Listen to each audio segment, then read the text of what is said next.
क्या बताते हैं? श्रृंगी ऋषि को सार चबाए, नारद पूत बहत्तर जाए, कामदेव दगदे बहु गाता, पारा ऋषि पुत्री संगराता। इन महापुरुषों की स्त्री खोला गरीबदास भगवान, गरीबदास साहिब जी कि ये तुम क्या मानते थे, ये थे क्या अंदर से? क्या बताते हैं कि श्रृंगी ऋषि को सार चबाए। एक श्रृंगी ऋषि थे, साधना करने के लिए जंगल में बैठ गए। ये मनमुखी साधकों के लक्षण बताते हैं। शास्त्र विधि को त्याग कर जो मनमानी पूजा करते हैं, तो ये क्या करते थे कि अभी भक्ति करेंगे, उससे पहले शरीर को साध लेते ताकि कम आहार की आवश्यकता पड़े। इस प्रकार काफी एक प्राणायाम आदि करके एक नाभि के पास, नाभि की नाड़ियों को एक नाड़ी और है, इसको नागनी बोलते हैं, नागफनी। उस नाड़ी ने इस नाभि की सभी नाड़ियों को ऐसे लपेटा ला रखा है जैसे सर्प लगा दिया करे, और उसने उसके ऐसे ढाई लपेटे हैं, और वह शेष वो नागनी वो ऐसे एक आंतड़ी है नाग जैसे फुन वाली, उसकी 2 फुन है, वो ऐसे रहती है। और जो हमारे शरीर में एक अमृत बनता है वो अमृत को पीती है और श्वास से खड़ी रहती है। तो ये प्रणाम कर करके क्या करते हैं, उस नागनी को ढीला कर देते हैं। प्रणाम कर करके वो नागनी को जो है ना मुरझा जाती है, और वो अमृत जो है शरीर में प्रवेश करने लग जाता है।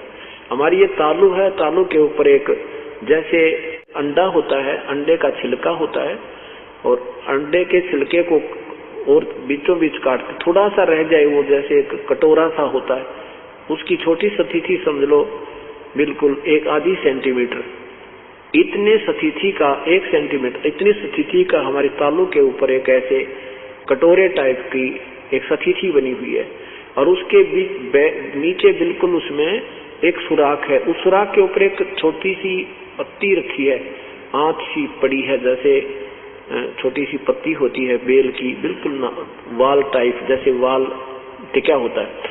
तो इस तालू का अभ्यास करने से, ऐसे जो खेचरी मुद्रा लगाते हैं, तो उससे क्या होता है कि वो जरा सा तालू उसके जो उस अमृत को रोके हुए होता है, वो थोड़ा सा खिसक जाता है, वो फिर नीचे आता है, नीचे आकर के फिर ये नाभि पर आता है।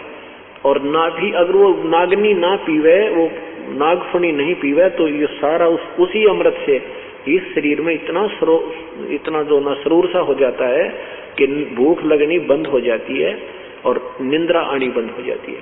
तो उसके अभ्यास में भी हमें कम से कम 20 वर्ष लग जाते उसको प्रफुल्लित करने में। ये पुराने समय के काम है, ये लगे रहते, ठाली बैठे थे ऋषि लोग, लाखों वर्ष की उम्र होती थी, ये बकवादाम लगे रहते, लेकिन वो साधना परमात्मा पाने की फिर भी नहीं है। वो तो साधना शास्त्र विरुद्ध है, और शास्त्र अनुकूल साधना बिल्कुल सिंपल सी है, ये नहीं करनी थी। फिर भी उन ऋषियों को जिन्होंने शास्त्र विरुद्ध साधना की और इस माया ने काल के जाल में कुकर भरमा दिए, तो उस श्रृंगी ऋषि ने अभ्यास कर लिया अल्प आहार करने का।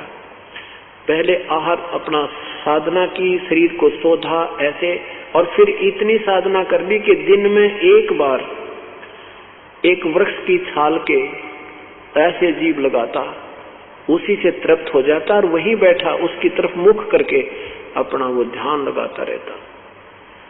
एक दिन वो श्रृंगी ऋषि अयोध्या के पास आ गया। अयोध्या के पास जंगल में, बिल्कुल निकटतम जंगल में, नगर के आसपास जो सब ने दिखाई दे, रास्ते के आसपास ही बैठ गया।